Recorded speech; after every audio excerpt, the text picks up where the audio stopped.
Silakan dicek teman-temannya di grup biar join, biar kita mulai. Kalau dilihat masih 9 orang yang hadir dari total 22.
Baik, bagaimana untuk suara saya didengar di sana? Apakah bagus atau terputus-putus?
Halo,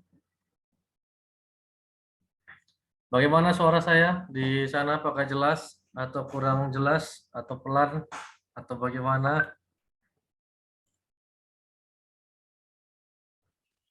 Jelas, Pak. Oke, baik, terima kasih. Baik, selamat siang semuanya. Assalamualaikum warahmatullahi wabarakatuh. Waalaikumsalam.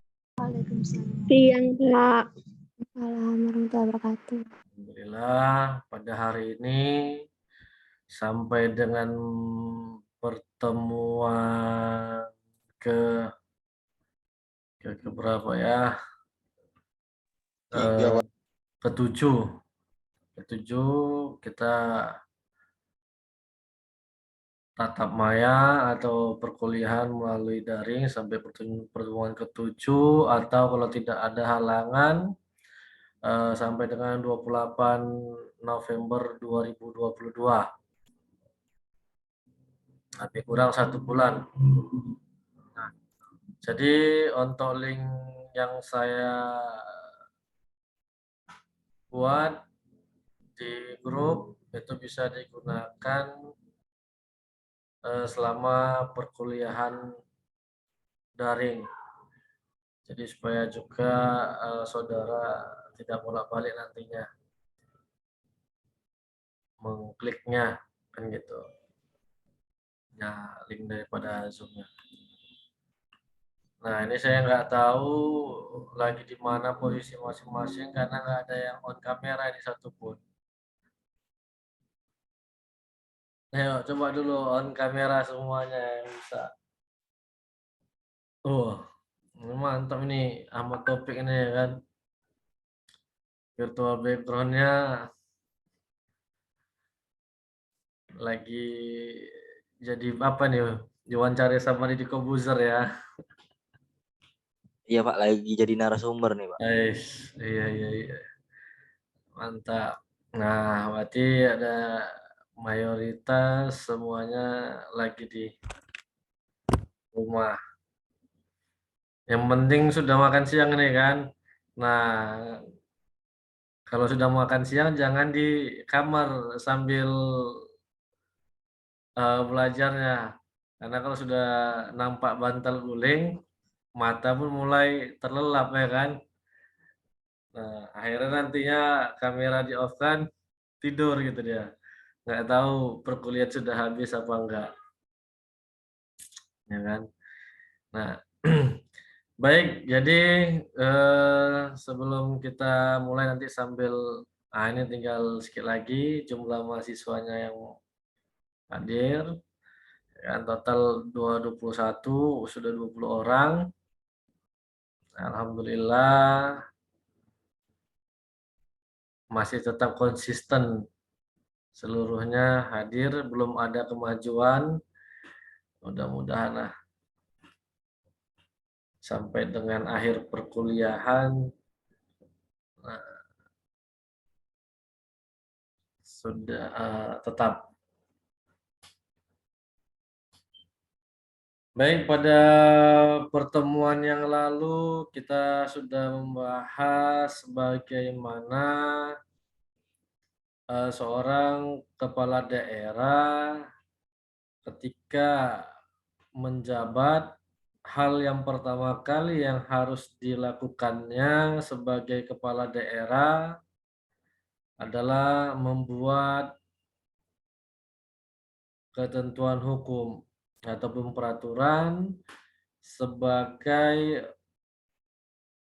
dasar kepala daerah tersebut menjalankan tugas dan fungsinya sebagai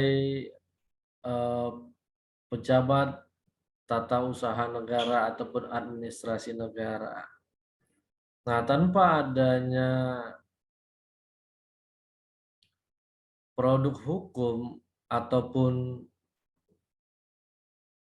dasar untuk bertindak bagi kepala daerah dalam pemerintahan daerah, maka sudah pasti pelaksanaan ataupun janji politik yang disampaikannya bisa jadi tidak akan terlaksana sesuai dengan yang direncanakan. Terutama hal ini bagi daerah-daerah yang diberikan kewenangan secara luas dalam mengelola sistem pemerintahannya secara mandiri.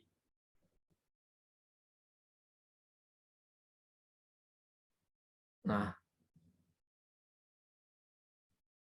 jadi sebelum kita melangkah pembahasan lebih lanjut,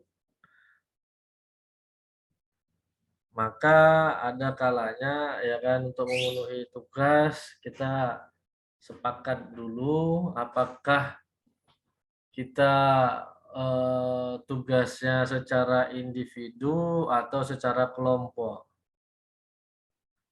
Nah, kita buka dulu votingnya. Karena sudah pertemuan ketiga, harus ada memenuhi nilai tugas supaya saudara rajin untuk menulis.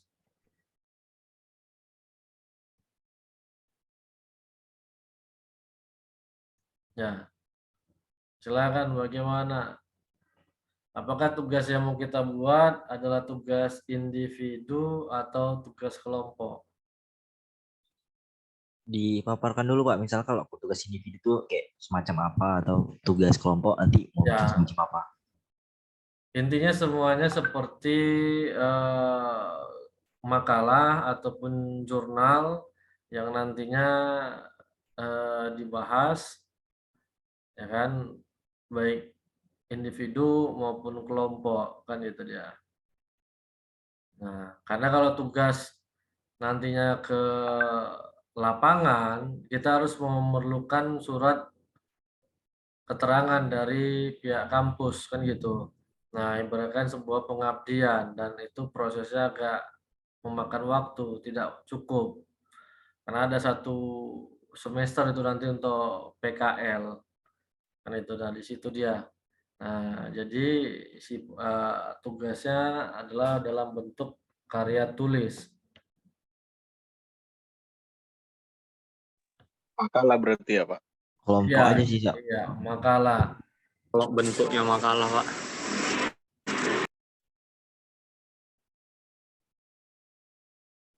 Ya, bentuknya seperti jurnal ataupun makalah.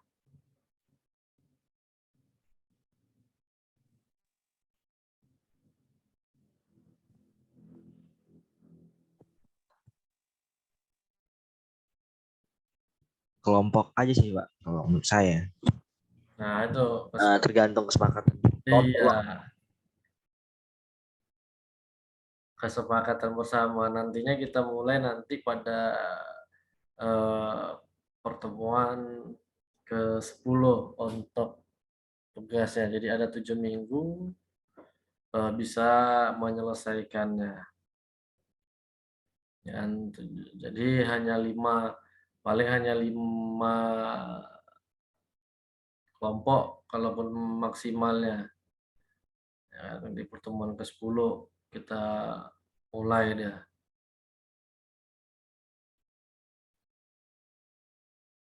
Mana nih yang lain? 2 orang bilang kelompok, mana tahu 18 orang bilang individu aja, Pak, kan gitu.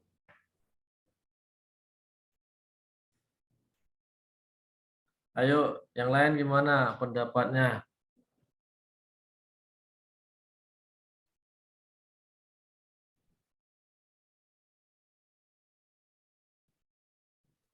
Halo.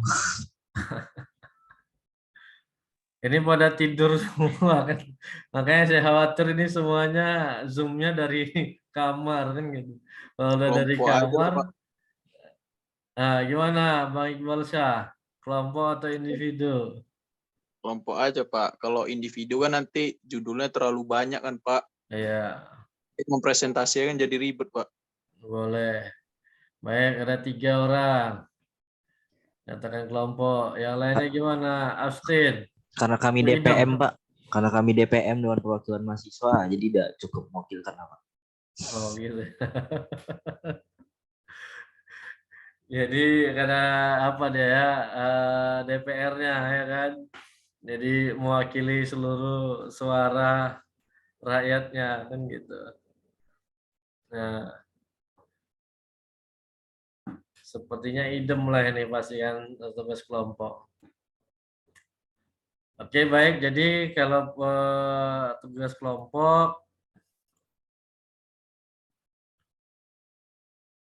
ya kan maka dalam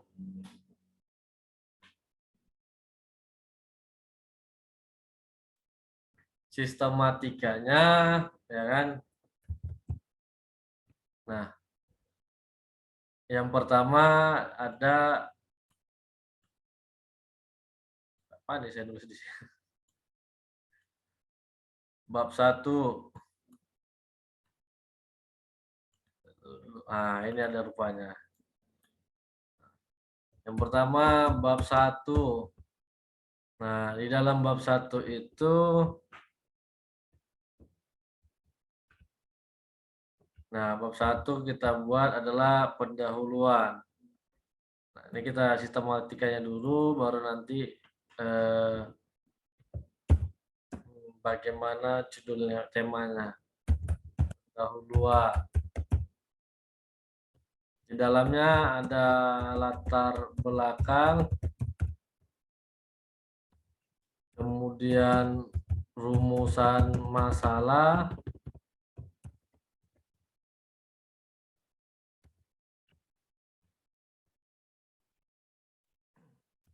yang ketiga tujuan penulisan, yang keempat manfaat penulisan, yang kelima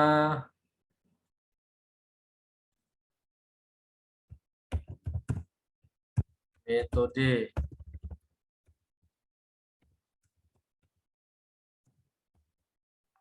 penelitian. Lalu bab 2 adalah pembahasan. Nanti kita akan jelaskan apa isinya. Nah, ini A, B, dan seterusnya. Yang ketiga, bab 3, simpulan dan saran. Baru A, simpulan, B, saran. Nah, baru kemudian daftar pustaka. Muncul kan di layarnya untuk tulisannya? Muncul, Pak. Oke. Nah, jadi ini nantinya yang dimuat di dalam tulisannya. Jadi pendahuluan mengenai latar belakang apa alasan saudara ingin mengangkat tema tersebut sebagai tulisannya. Nah, jadi janganlah pula latar belakangnya hanya 2 paragraf ataupun hanya setengah halaman kan gitu. Nah, ini bisa banyak dia. Nah, kemudian di bab kemudian rumusan masalah. Nah, apa yang menjadi daya tarik? Misalnya pertanggungjawaban kepala daerah dalam APBD kan gitu. Nah, yang pertama bagaimana misalnya pengaturan hukum tentang APBD di mana kan gitu, Sumatera Utara, Kota Medan atau mana kan gitu. Yang penting ada dasar hukumnya saudara dapat. Yang kedua misalnya baru pertanggungjawaban kepala daerah terhadap penggunaan APBD tahun berapa kan gitu. Maka APBD kan setiap tahun, tidak selama si kepala daerah menjabat, dia tidak satu kali APBD tersebut, melainkan seluruhnya, setiap tahun APBD-nya. Misalnya seperti itu contohnya. Kedua, sanksi pidana misalnya kan terhadap kepala daerah yang melakukan penyelewengan atas APBD. Ya, misalnya pertanggungjawabannya kepada DPR, ada LPJ misalnya kan, kemudian kepada BPK untuk auditnya, misalnya seperti itu. Nah, tujuan itu misalnya rumusan masalah saudara 2, ya tujuannya 2 gitu dia. Nah, misalnya tadi kan bagaimana dasar hukum tentang pertanggungjawaban kepala daerah terhadap APBD. Maka tujuan pertamanya adalah untuk memahami dan meneliti ya kan dasar hukum dalam pertanggungjawaban kepala daerah atas APBD itu dia. Yang kedua baru pertanggungjawaban kepala daerah dalam penggunaan APBD. Nah, jadi seperti itu, hanya 2 itu aja, jangan tujuan yang lain gitu. Jadi seberapa banyak masalah yang ingin saudara angkat, maka segitulah jumlah tujuannya.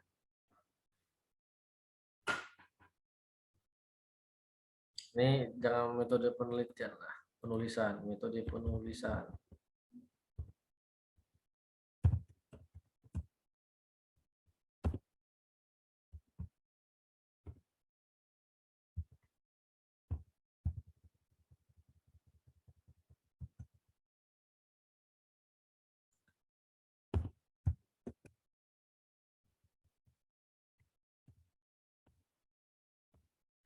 Nah, sedangkan manfaatnya adalah bisa manfaat secara teoritis dan manfaat secara praktis. Dan teori bagaimana supaya kita paham mengenai dasar hukum dan pertanggungjawaban kepala daerah kan gitu. Nah, secara praktis misalnya bagaimana pemahaman misalnya untuk memberikan pemahaman kepada kepala daerah dalam penggunaan APBD agar tidak menyalahi ketentuan peraturan perundang-undangan yang ada kan gitu. Nah, metode penulisannya nanti kita menggunakan hukum normatif, metode penelitian ya sebenarnya hukum normatif. Kenapa saya masukkan ini supaya saudara belajar untuk mengetahui metode-metode dalam penelitian. Nah, sehingga nantinya pada saat menyusun tugas akhir sudah memahami apa metode yang mau digunakan dalam penelitian saudara. Nah, jadi bisa menjadi bahan bagi saudara nanti lebih mudah mempelajarinya. Nah, setelah itu di dalam bab 2 pembahasan, nah rumusan di situ ada saya buat A dan B. Nah, A ini maksudnya adalah ini merupakan pembahasan dari rumusan masalah yang pertama. Kita ambil contoh tadi misalnya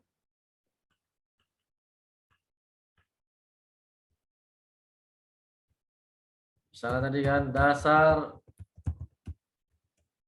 hukum penggunaan APBD tahun misalnya kan kita buat tahunnya. Tahun berapa misalnya 2022 oleh kepala daerah.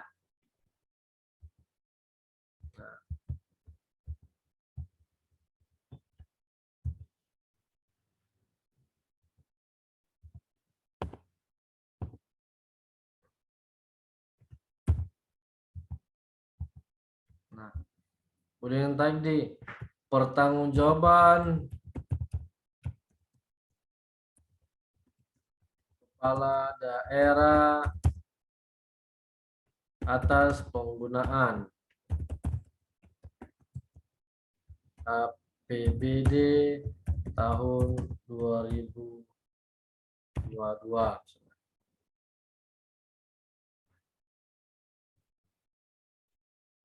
Nah, ini di misalnya Kota Medan, ya kan? Nah, ini juga dibuat 22 di Kota Medan. Misalnya ini.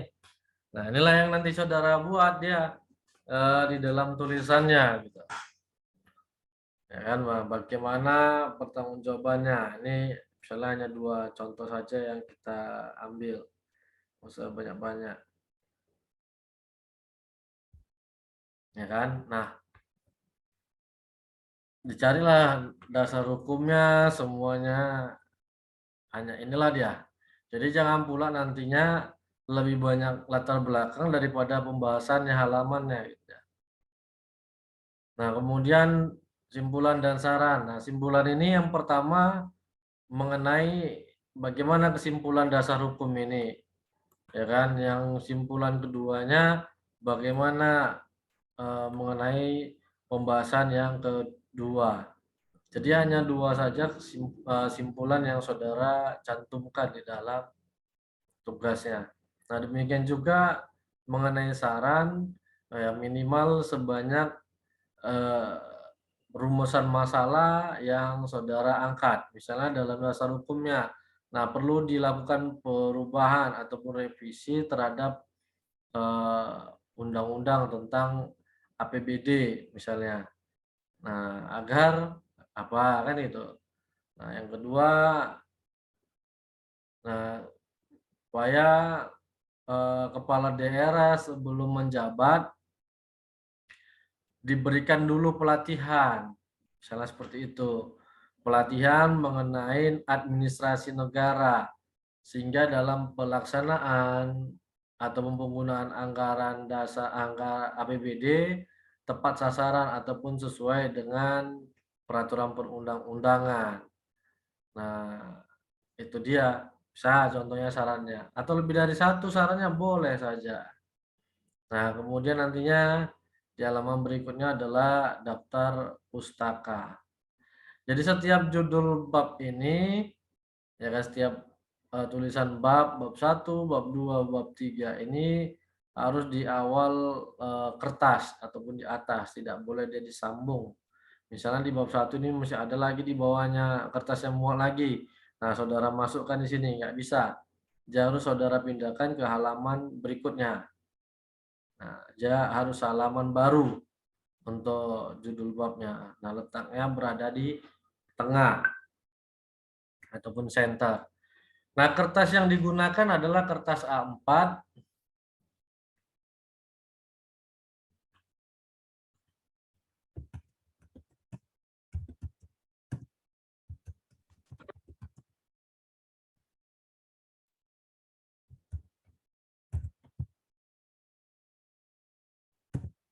A4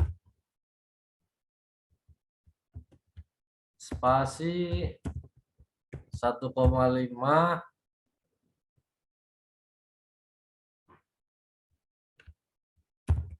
huruf Times New Roman ukuran 12.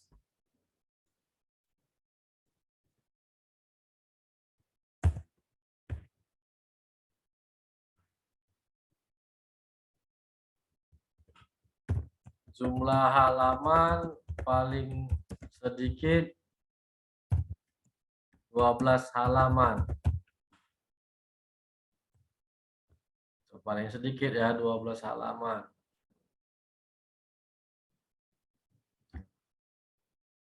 Jadi ini untuk ketentuannya. Kemudian kalau untuk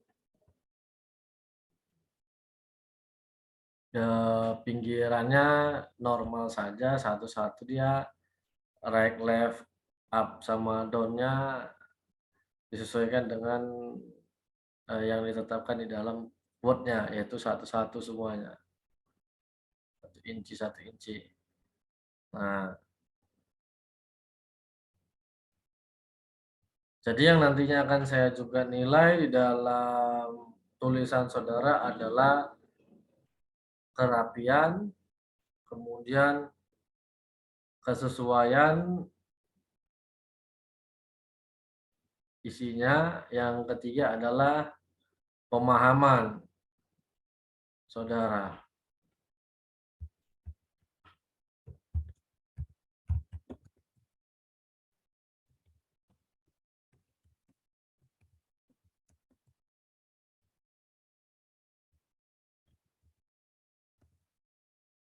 Kerapian, kemudian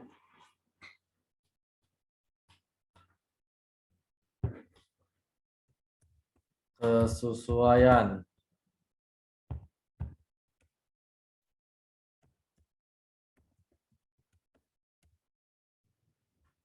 Yang ketiga pemahaman. Nah, pemahaman inilah yang nantinya menjadi nilai utama bagi setiap mahasiswa. Dan ketika nantinya ada pertanyaan, nah ya kan, akan dijawab secara bergantian oleh anggota kelompoknya. Kan itu. Nah, jumlah orang setiap kelompok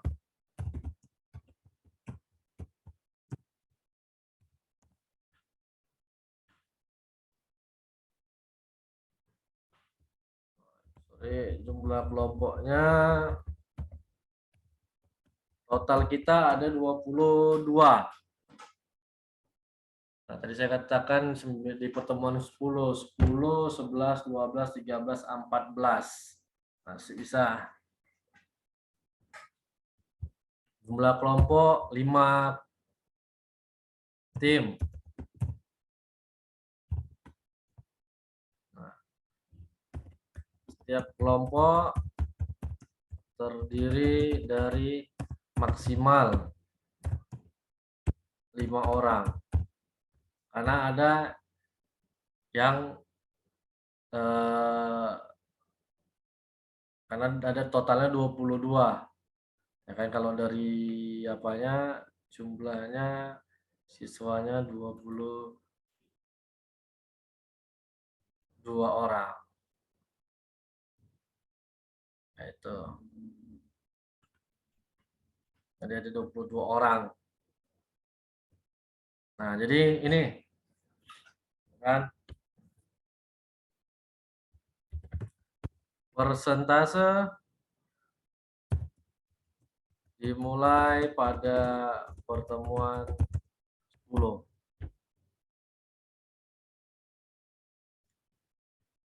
Oke, ini untuk syarat dan ketentuan di dalam tugas. Silakan kalau mau dicatat, kalau mau di-capture. Kalau mau hanya ditengok-tengok dan dilupakan saja, enggak ada masalah, ya kan?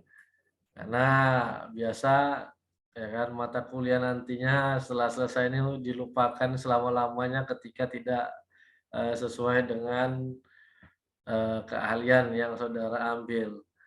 Karena rata-rata semuanya ingin ngambil konsentrasi pidana sama perdata.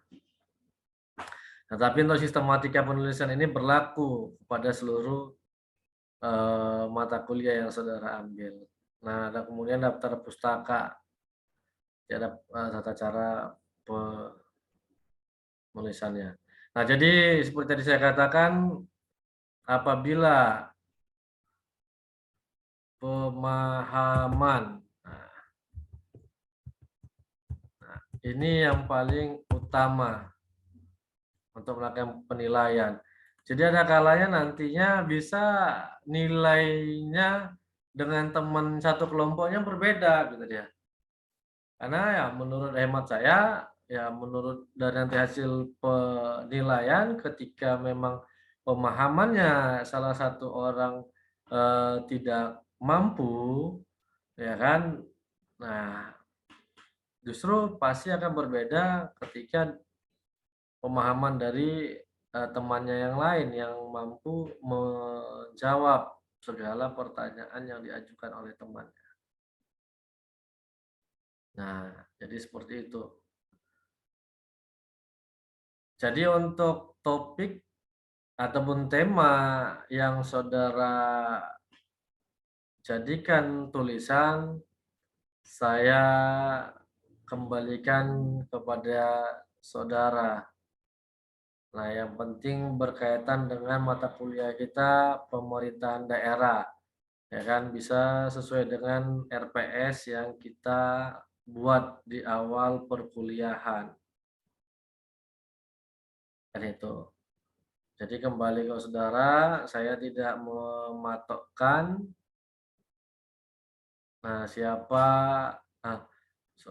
apa yang menjadi judul setiap kelompoknya. Nah, itu kembali kepada masing-masing.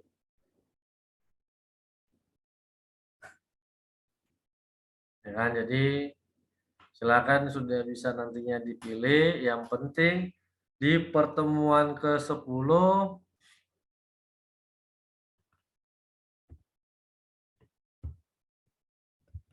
semua makalah dikumpulkan. Yang berarti ada 5 makalah yang dikumpulkan di pertemuan ke-10. Nah, jadi nggak ada misalnya ya masih ada kesempatan ini yang udahlah terakhir aja lah, masih bisa ya kan di pertemuan ke-14 misalnya kan. Enggak, jadi semua pertemuan 10 makalahnya dikumpulkan. Jadi dari sekarang ada 7 minggu lagi waktu, 6 minggu lagi waktu, ya lah 7, enggak lah, ya 6 minggu lagi waktu yang saudara perlukan.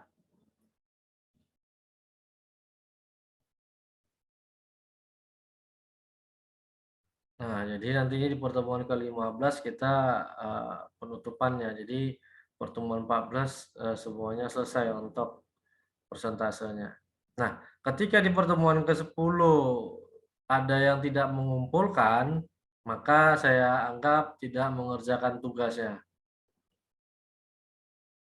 Nah, gitu. Nah, nantinya untuk penyempurnaan dari tulisan bisa di hari-hari berikutnya dan nantinya itu dikirimkan secara email terhadap perubahan-perubahan dari tulisan yang saudara buat.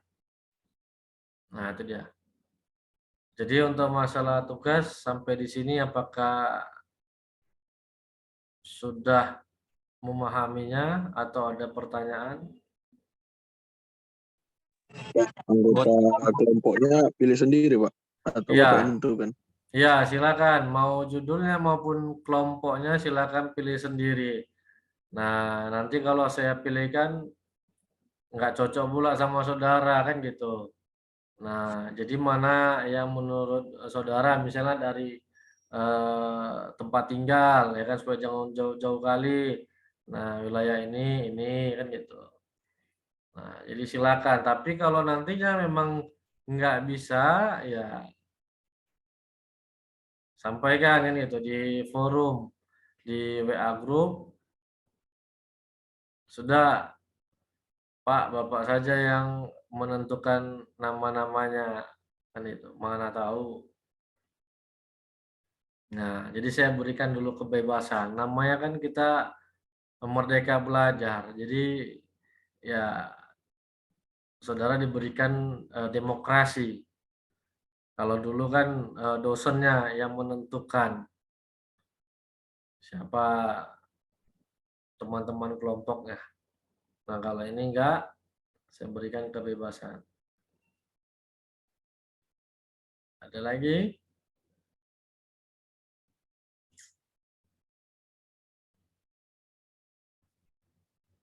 Ini saya ragu nih, pada tidur semua ini sepertinya. Yang lainnya. Karena nah, hanya menampilkan foto-fotonya.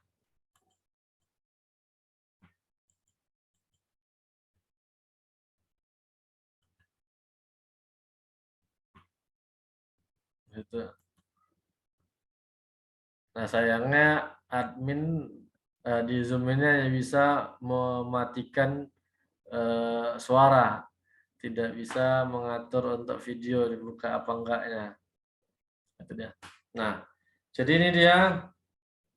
Ya, nah saya naikkan lagi, scroll lagi pelan-pelan. Nanti bisa dicatat ataupun mau diulang-ulang nantinya. Video ini juga nanti akan saya upload linknya. Bisa saudara lihat lah di apa learning nantinya. Di portal kan nggak ada di learning. Baik, itu untuk mengawali perkuliahan kita hari ini. Nah, mudah-mudahan semuanya sudah paham, ataupun sudah mengingat apa yang menjadi tugasnya. Dan ini saya tutup untuk tulisannya. Kita kembali kepada materi kita. Nah, seperti tadi yang saya katakan di awal, bahwa dalam pelaksanaan tugas pemerintahan, kepala daerah diberikan kewenangan dalam membuat peraturan-peraturannya sendiri. Hal ini berkaitan dengan kebebasan yang dijamin oleh undang-undang agar pemerintahan daerah bisa mengelola, mengembangkan potensi-potensi yang ada di daerah tersebut secara mandiri. Artinya daerah tersebut dapat mengambil sebuah keputusan ataupun kebijakan tanpa menunggu persetujuan dari pemerintah pusat.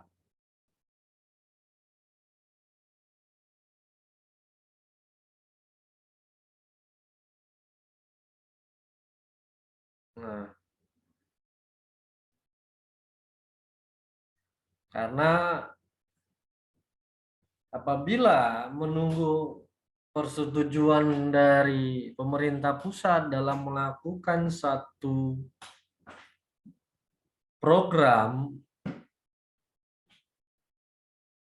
maka akan membutuhkan waktu yang lama.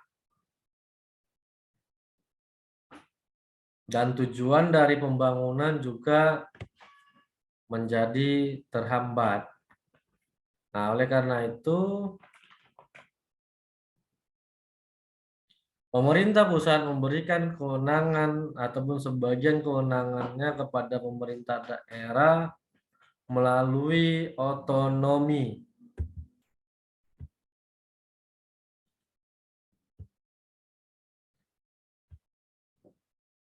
Pada pertemuan sebelumnya kita sudah jelaskan ya kan, dasar hukumnya kita bisa lihat di dalam pasal 18 Undang-Undang Dasar 1945. Mengatakan pemerintah daerah provinsi, kabupaten dan kota mengatur dan mengurus sendiri urusan pemerintahan menurut asas otonomi dan tugas pembantuan.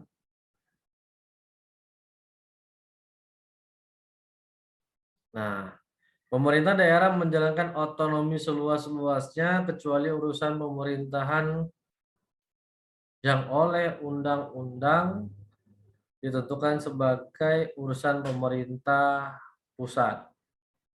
Pemerintah daerah berhak menerapkan peraturan daerah dan peraturan lain untuk melaksanakan otonomi dan tugas pembantuan. Nah, makanya tadi di awal kita jelaskan, kita bahas bahwa ketika seorang kepala daerah terpilih, ataupun ketika seorang terpilih menjadi kepala daerah, maka hal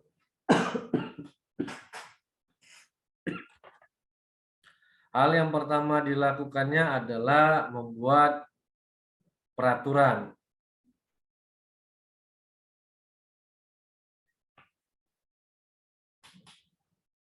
Dengan adanya peraturan, maka pelaksanaan daripada otonomi daerah tersebut bisa terlaksana dengan baik. Walaupun tidak semua urusan-urusan pekerjaan bisa dilakukan oleh pemerintah daerah. Tetapi sepanjang hal tersebut untuk kepentingan masyarakat, maka hal ini bisa menjadi tanggung jawab pemerintah daerah dalam pelaksanaannya.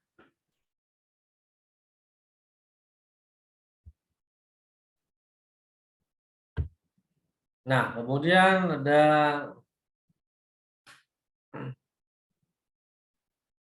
ketetapan MPR nomor 4/MPR/2000 tentang rekomendasi kebijakan dalam penyelenggaraan otonomi daerah. Kemudian TAP MPR nomor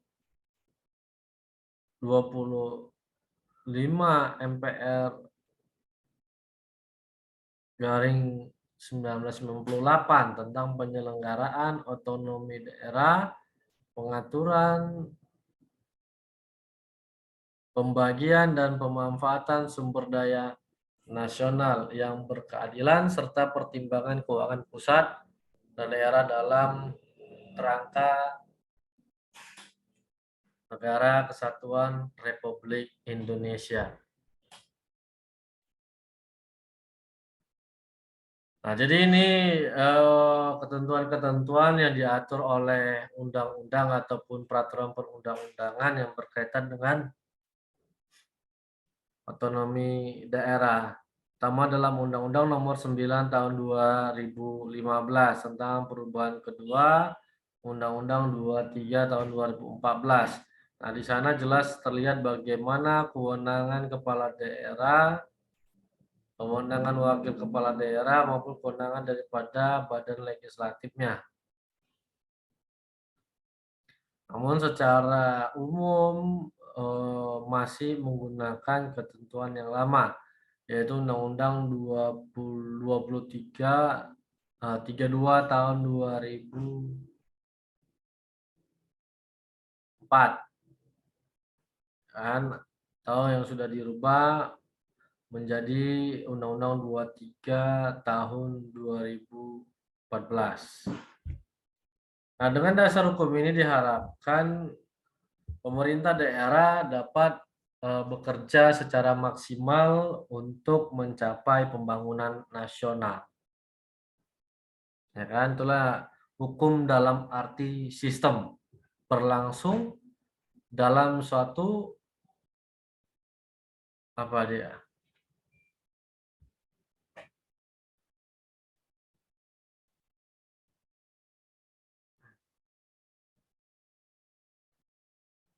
Nah, langsung dalam suatu ruang lingkup yang kompleks. Nah, bagaimana yang dimaksud dengan otonomi daerah?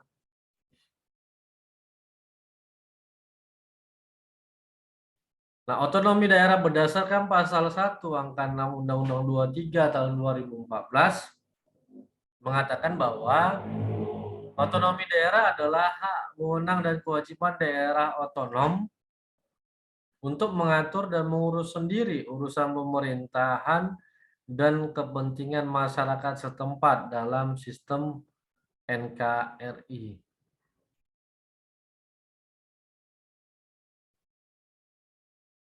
Nah, yang kedua, otonomi daerah adalah pemberian wewenang pemerintahan kepada pemerintah daerah untuk secara mandiri dan berdaya untuk membuat keputusan mengenai kepentingan daerahnya.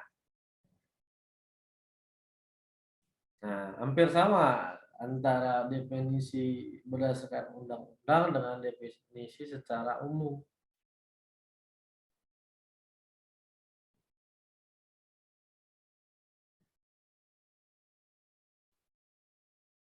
Nah, ini jadi mengurus dan mengatur urusan sendiri. Ini kata kunci daripada otonomi daerah. Nah, ada muncul daerah otonom. Apa itu daerah otonom? Yaitu kesatuan masyarakat hukum yang mempunyai batas-batas wilayah, yang berwenang mengatur dan mengurus urusan pemerintahan dan kepentingan masyarakat setempat.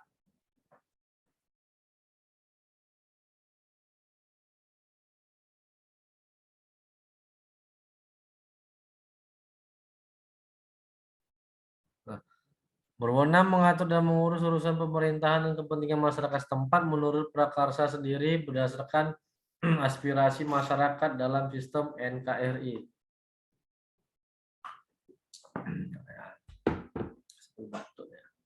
Nah, Jadi bagaimana tadi daerah otonom itu sekumpulan masyarakat, ibaratkan sebuah masyarakat madani, masyarakat yang sudah mampu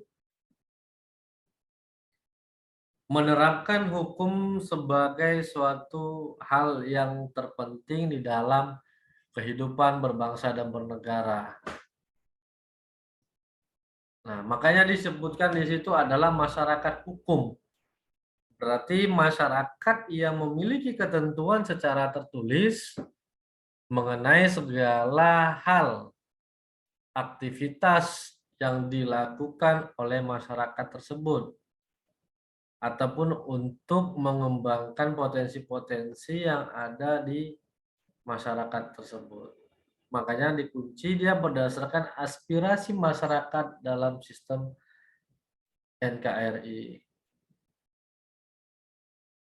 Nah, jadi walaupun dia diberikan kebebasan dalam mengurusnya, tetapi tidak serta-merta menganggap mereka adalah suatu negara sendiri. Ya kan? Jadi tidak ditafsirkan seperti itu.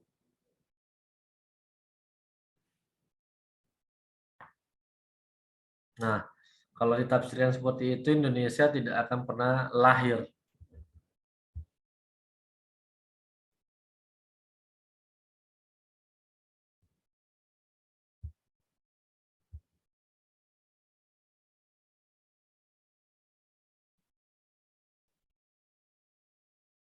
Ya, nah syarat yang pertama adalah masyarakat, adanya batas-batas wilayah, kemudian adanya urusan pemerintahan dan kepentingan masyarakat.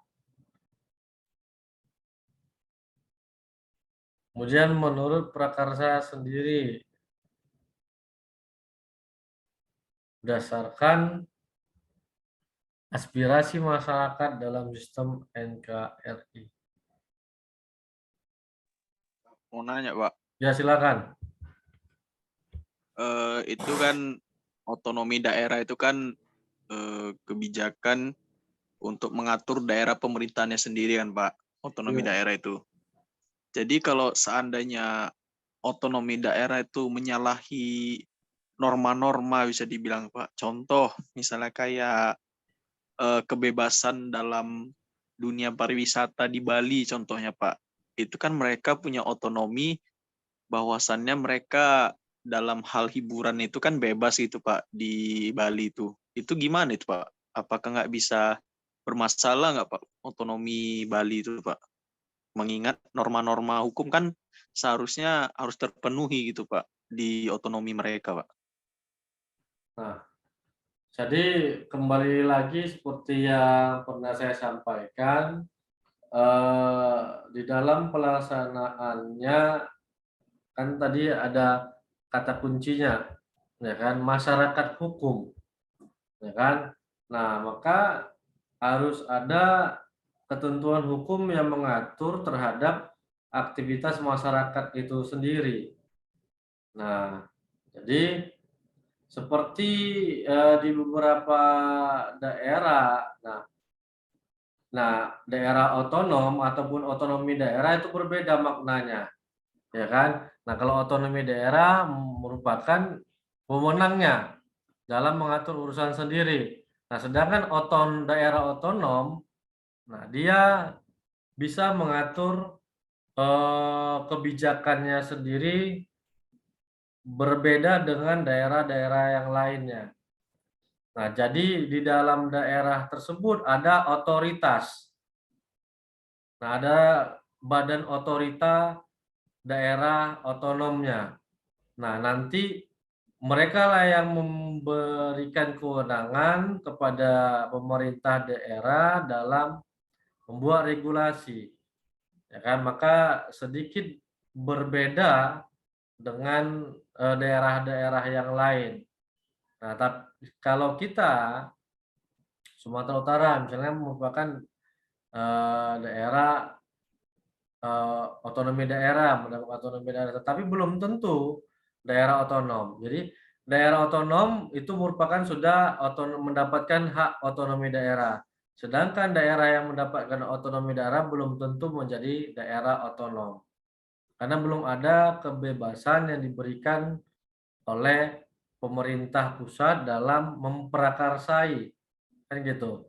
Nah, undang-undangnya maka di sini dibuat untuk kepentingan masyarakat setempat. Nah, kalau dia otonomi daerah kan penafsirannya sama juga. Nah, hampir sama ya kan. Nah, wewenang dan kewajiban daerah otonom. Nah, sedangkan ini berbicara mengenai masyarakat hukumnya. Nah, jadi ada biasanya otoritanya. Nah, kalaupun tidak ada, kenapa terjadi perbedaan misalnya di satu daerah dengan daerah lain, terutama dalam hal kebijakan pariwisatanya. Yang pertama mengenai APBD setiap daerah itu berbeda, ya kan? Nah, jadi tidak sama penggunaannya sehingga bagaimana anggaran itu digunakan sektornya. Bisa jadi di Bali merupakan sektor utamanya adalah pariwisata. Nah, bagaimana penggunaan anggaran pariwisata ini bisa menjadi daya tarik wisatawan, menjadi sebuah devisa bagi negara, maka diperlukan ada ketentuan khusus. Nah, ya kan? Nah, sepertinya Bali dia sudah hampir mendapatkan hak istimewa, namun tidak secara keseluruhan seperti Yogyakarta, kan gitu.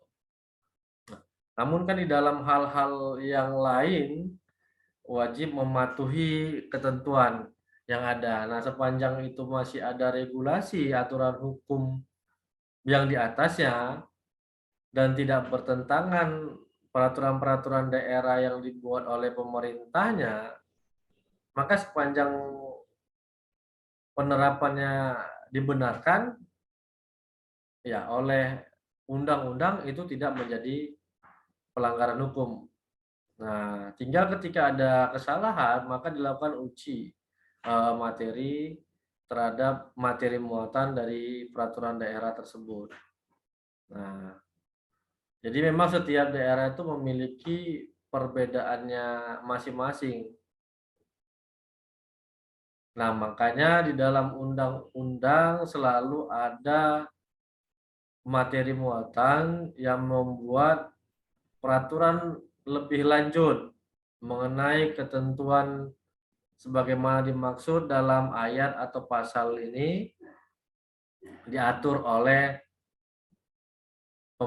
peraturan pemerintah atau peraturan daerah atau peraturan lainnya.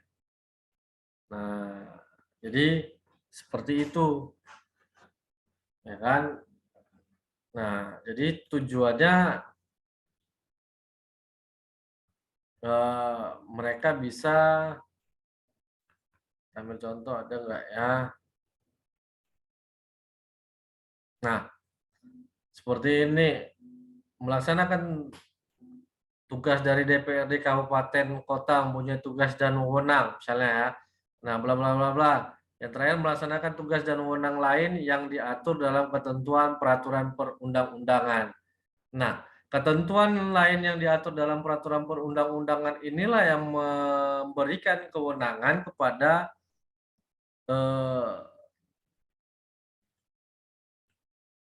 pemerintah daerah untuk membentuk suatu peraturan yang dapat menjadi aspirasi bagi masyarakat untuk memenuhi kepentingan masyarakat setempat. Nah, jadi itu. Yang penting kuncinya adalah di dalam peraturan perundang-undangan yang lebih tinggi ada bahasa diatur menurut peraturan perundang-undangan. Nah, kalau itu tidak ada, maka tidak bisa. Misalnya di bidang pariwisata ada diatur, ya boleh saja gitu dia. Berbeda dia dengan daerah lain. Pak. Ya. Halo, Pak. Ya, silakan. Pak, faktor yang mempengaruhi daerah tersebut memiliki hak daerah otonom itu faktornya apa-apa aja, Pak? Kayak misalnya entah dia menjadi sumber pemasukan bagi Indonesia atau kayak mana gitu, Pak, yang menjadikan dia itu sebagai daerah otonom. Apa aja faktor-faktornya, Pak?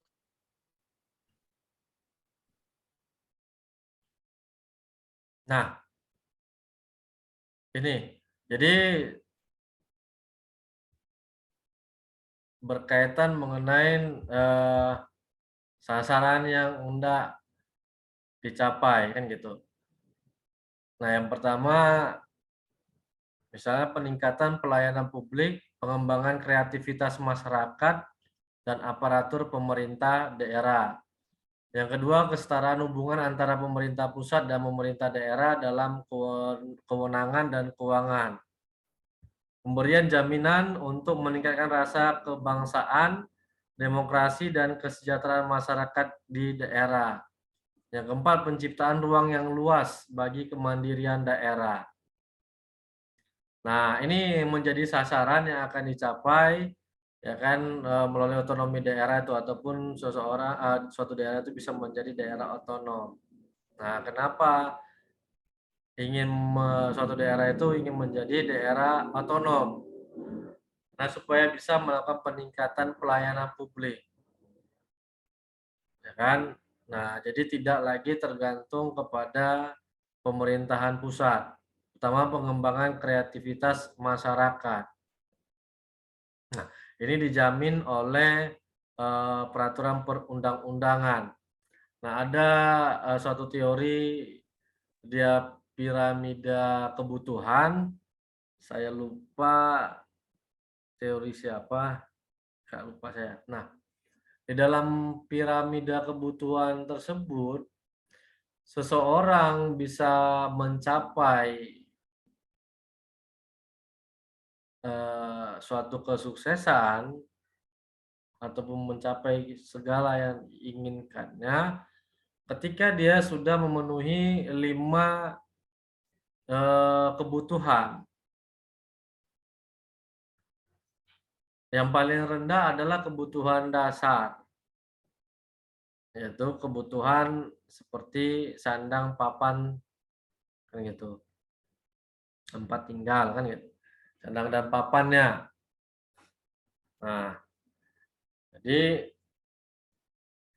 setiap orang harus memenuhi itu dulu, ya kan, untuk memenuhi kebutuhannya. Bagaimana dia bisa hidup untuk memperoleh makanan, tempat tinggal, ya kan. Jangan dia tidak memenuhi ataupun tidak berusaha memenuhi kebutuhan itu, maka dia tidak akan bisa mengembangkan kreativitas yang ada di dalam diri suatu individu. Nah, yang kedua adalah kebutuhan rasa aman. Nah, bagaimana dalam pelaksanaannya dalam kehidupan sehari-hari setiap individu ataupun kelompok masyarakat itu merasa nyaman dalam melakukan aktivitasnya. Misalnya terbebas dari macam penyakit, huru-hara, teroris, premanisme, ancaman, dan sebagainya. Nah, kemudian kebutuhan sosial. Yang ketiga, ketika rasa aman itu ada, maka yang kita perlukan untuk mengembangkan kreativitas adalah hubungan sosial masyarakat, hubungan antar individu di dalam suatu kelompok masyarakat. Nah, dengan itu kita bisa menggali perbedaan-perbedaan tadi. Nah, bisa melihat bagaimana keinginan masyarakat itu untuk mencapai kesejahteraannya. Nah, yang keempat adalah penghargaan. Nah, kebutuhan akan dihargainya sebuah hasil dari tindakan ataupun kegiatan yang dilakukan oleh masyarakat itu ataupun individu. Nah, jadi ini sangat penting gitu dia. Jadi yang kelima adalah aktualisasi diri. Nah, bagaimana seseorang bisa mengembangkan segala potensi yang ada di dalam dirinya. Nah, jadi mengapa adanya daerah otonom ataupun otonomi daerah tersebut agar pemerintah dapat memberikan kebebasan kepada setiap individu yang ada di dalam kelompok masyarakat mampu mengembangkan kreativitas yang ada di dalam dirinya. Jadi tidak ada batasan, tidak terhambat. Nah, misalnya ya di dalam penelitian kan gitu. Pemerintah daerah memberikan misalnya dana hibah penelitian, kemudian ada bantuan terhadap lahan pertanian, industri, ya, perikanan dan sebagainya. Nah, bantuan-bantuan yang diberikan pemerintah daerah untuk meningkatkan kreativitas yang melalui apa? Baik melalui pemerintah daerah maupun melalui kepala anggota dewannya. Nah, itu yang paling utama kenapa perlu adanya pemerintah otonomi di dalam pemerintahan daerah. Ya kan? Kemudian kesetaraan pemerintah pusat.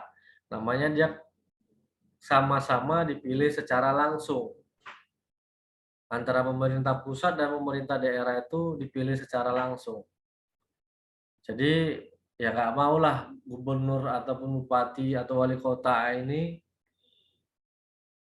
setiap melakukan tindakan ibaratkan seperti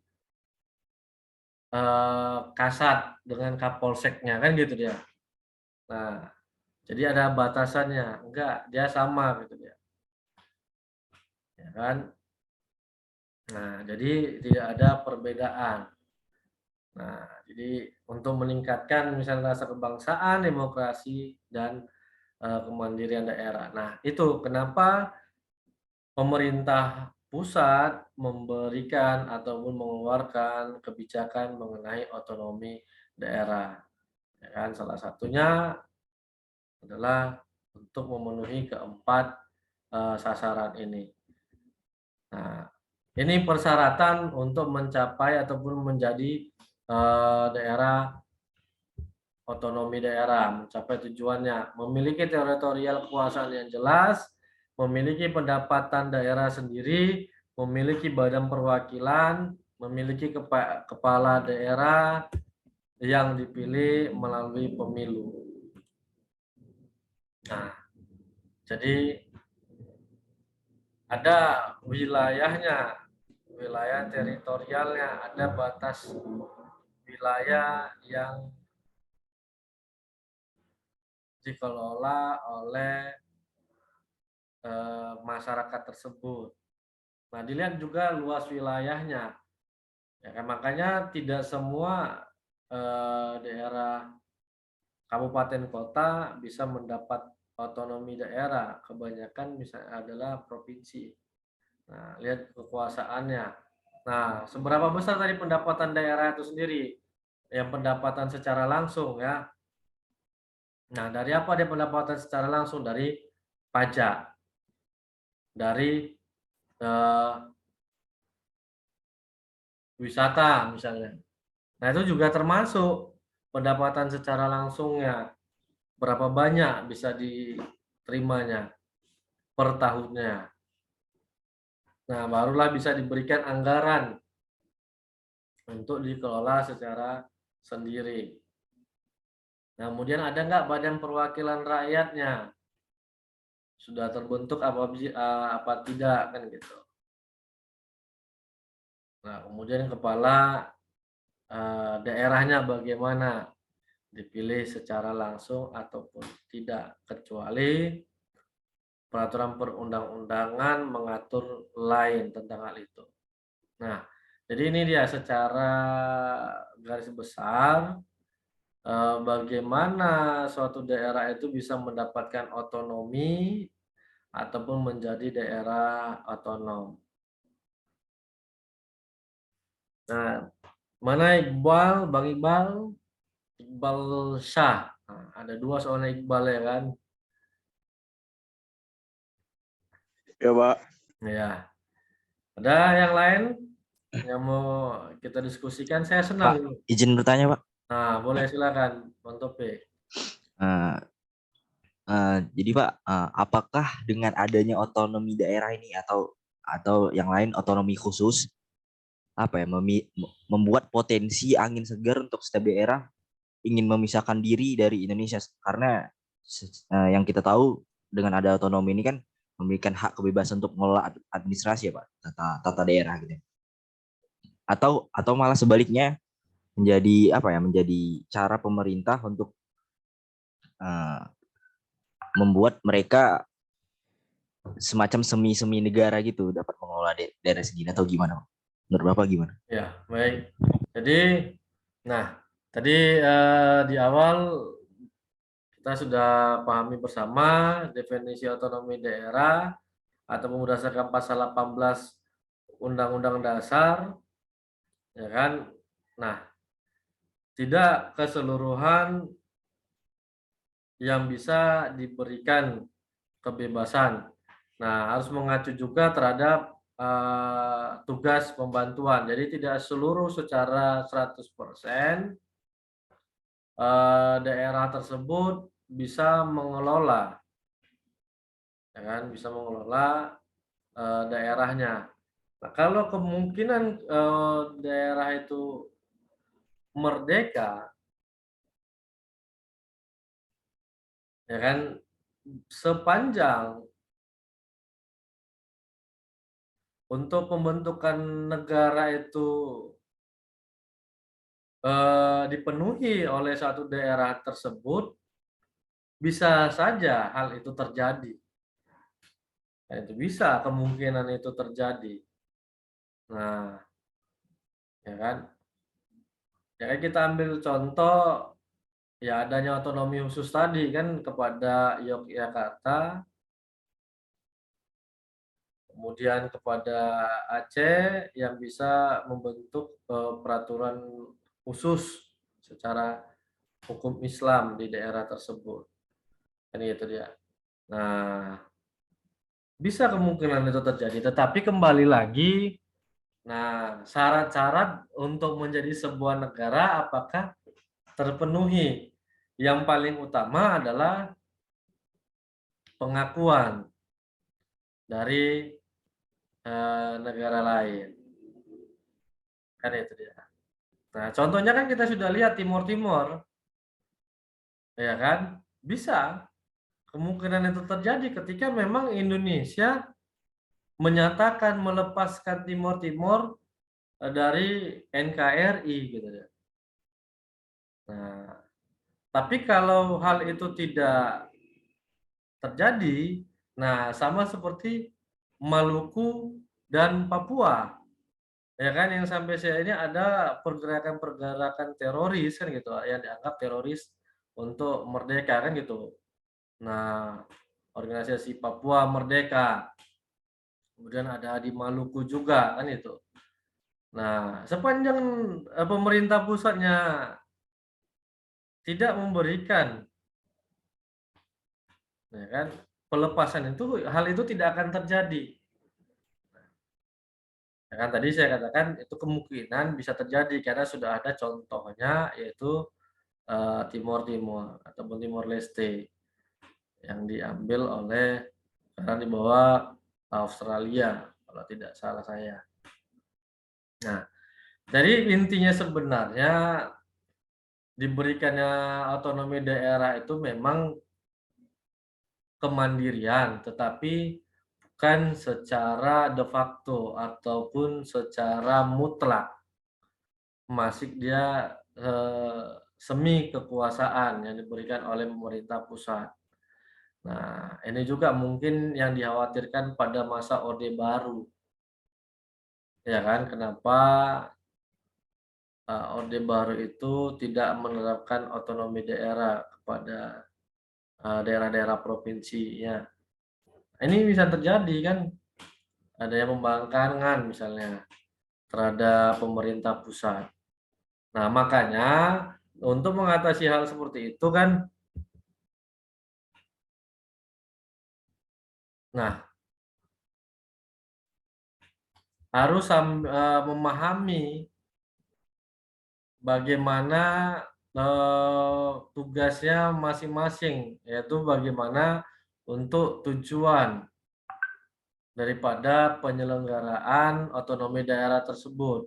Nah, supaya pemerintah daerahnya tidak serta-merta mengatakan bahwa mereka adalah negara sendiri, ya kan? Karena tujuan utamanya mengapa ada otonomi daerah, ya kan? Adanya perubahan paradigma dalam pelaksanaan pemerintahan di Indonesia yang selama ini bersifat sentralistik, telah tidak sesuai lagi dengan tuntutan kehidupan masyarakat Indonesia saat ini.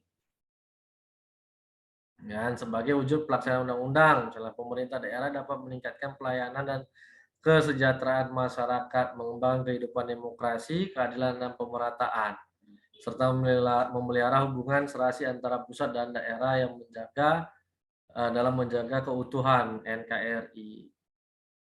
Nah, jadi sebenarnya pemberian itu supaya pemerintah pusat mudah untuk menggali potensi yang ada di dalam suatu daerah.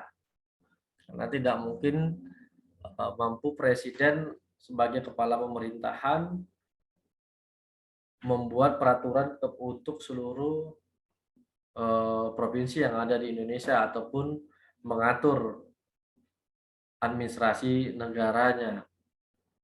Nah, jadi apabila hal itu terjadi, adanya permintaan untuk berdiri sendiri atau untuk negara, kembali lagi kepada pemerintah pusatnya, kan? Nah, inilah nantinya yang memang ketika suatu daerah permintaannya tidak dipenuhi oleh pemerintah pusat, terutama dalam hal APBD contohnya. Nah, ini yang bisa mengakibatkan ya daerah tersebut ingin ya mengelola sendiri gitu keuangannya. Nah, karena ada kesetaraan keuangan, ya kan, kewenangan dalam dan keuangan tadi kan gitu. Nah, ini memang potensi-potensi yang terjadi. Nah, tapi pembatasan yang dilakukan oleh otonomi daerah ada di dalam hal layanan, ya kan? Mana ya, saya buat kalau nggak salah. Nah, ambilnya aja. Nah, di dalam kesetaraan politik, akuntabilitas lokal dan responsif lokal. Jadi hanya untuk keterbukaan dalam penyelenggaraan pemerintahan. Nah, kenapa kita mengakui adanya wakil-wakil rakyat di daerah provinsi maupun kabupaten kota.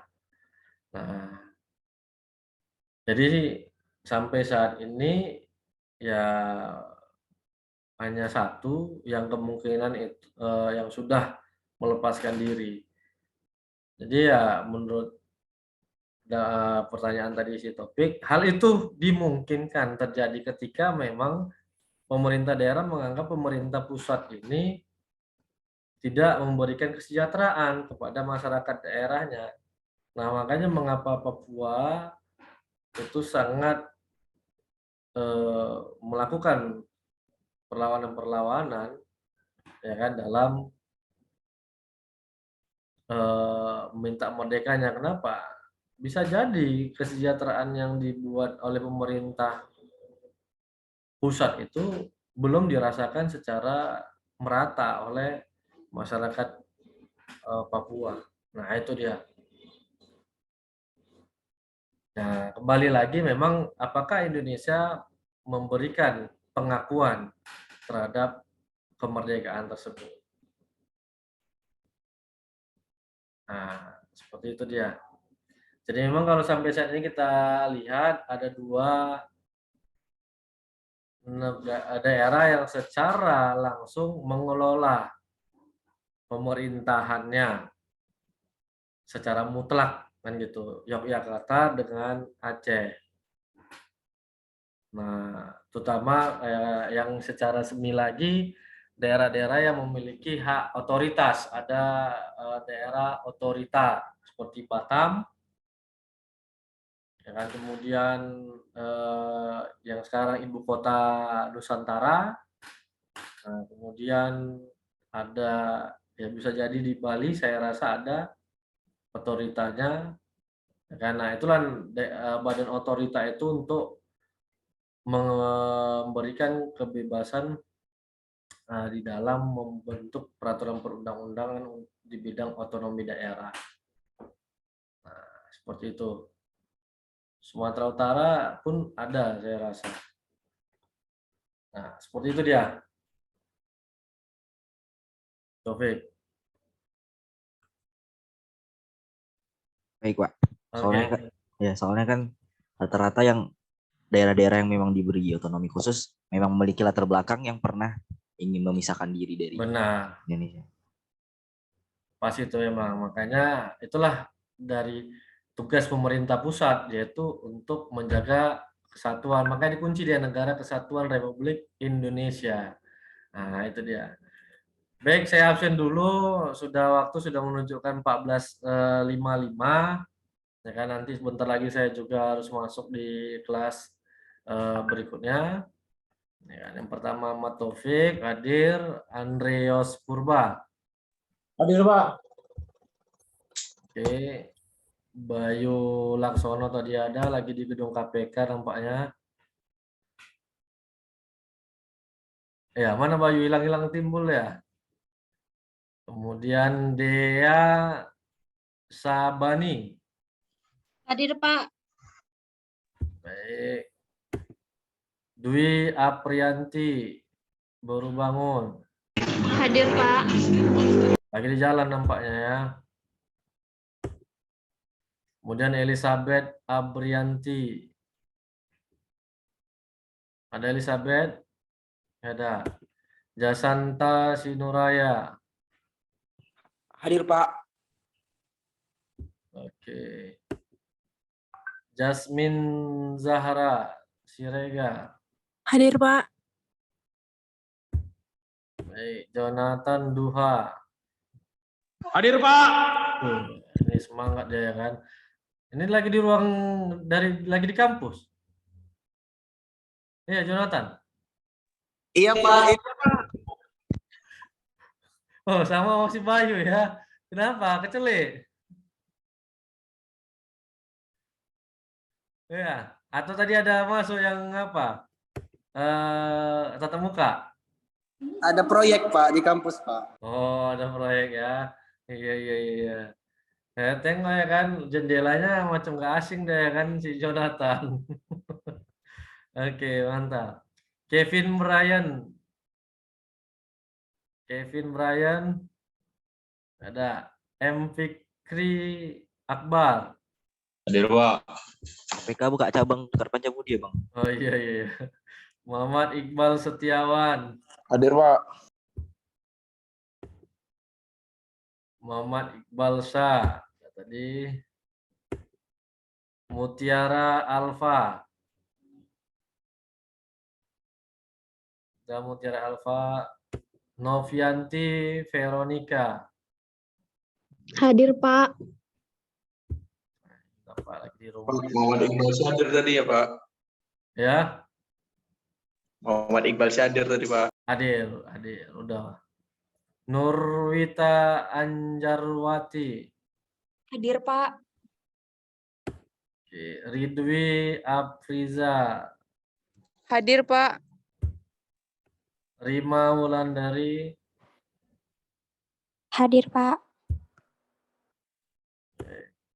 Ini takut-takut ini buka Zoom kameranya kan.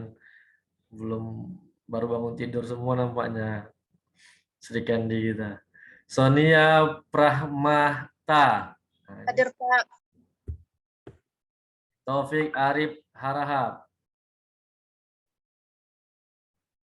Hadir Pak. Oke. Yoga Pratama. Hadir Pak. Terakhir Zeki Armanda. Ada Zeki Armanda.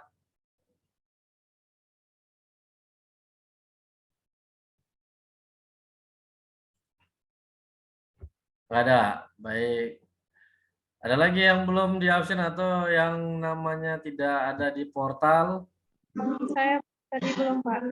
Mutiara, Pak. Tiara. Iya, Pak. Iya. Tadi udah dipanggil. Mungkin lagi apa?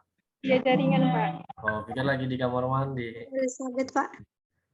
Elizabeth. Oke, bentar ya. Mutiara Alia sama Elizabeth. Baik, ada lagi? Pak Bayu, Pak, udah Pak. Udah, Bayu Laksono ini hadir. Kevin Brian Sololohenduro. Sama Zeki, itu yang tidak ada. Pas ya. Nah, si Zeki sama si Druru, Kevin Brian. Zeki Armanda Nasution.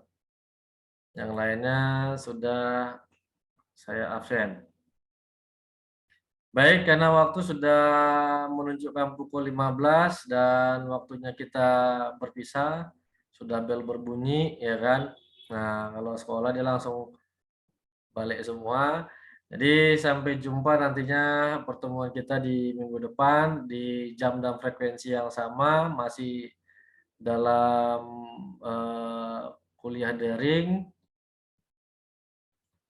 Dan mudah-mudahan semuanya bisa hadir seperti hari ini. Nah, mudah-mudahan semuanya lengkap dan silakan sudah bisa dicari kelompoknya masing-masing dan sudah mulai direncanakan apa yang menjadi bahan materi untuk ditulis sebagai tugas kelompoknya. Ya, nampaknya si Taufik ini yang menjadi gacoknya ini nanti, ya kan? Nah, Ya Pak, ada perangkut di belakangnya Pak. iya. Itu dia. Oke, baik, saya undur Selamat diri. dulu. Sampai jumpa Selamat dulu. minggu depan. Selamat sore. Assalamualaikum warahmatullahi wabarakatuh. Waalaikumsalam. Benang baris, benang baris, benang baris. Ya, sampai jumpa.